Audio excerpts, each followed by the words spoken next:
So you're warping out things. We've put in several sacrifice outlets so that instead of getting exiled, it goes to the graveyard. Harrogast Erupting Nullkite. It is an Eldrazi dragon that costs 9 for a 6/6. It says whenever you cast a spell, you may exile your hand, and if you do, draw 3 cards. Sometimes you'll want to do that, and sometimes you won't.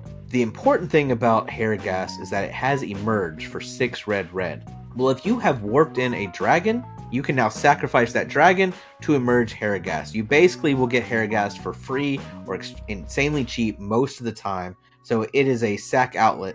It also says each creature spell you cast has Emerge, and the Emerge cost is equal to its mana cost. It says each creature spell you cast. It does not have to be in your hand. If you've warped things into play and they've gotten exiled, Harrogast lets you sacrifice things that are already in play to play them, or play expensive things from your hand. It works as an interesting sacrifice outlet that also lets you play big spells for cheap, either from exile or from your hand. It's important to note, Harrogast is the only creature in this deck that cannot be warped because it is neither red nor an artifact. But because it can be emerged for cheap or free, you're hardly going to notice that. And the fact that it lets you play anything for cheap or free by sacrificing something else will do wonders for your deck. It does suck that he's not an artifact or red creature, but I think he's absolutely worth being in this deck for that emerge ability. Yeah, whenever I first said, you can't warp this, we got to get rid of it, you explained how you could get it into play and how it worked with the rest of the deck. I said, you know what?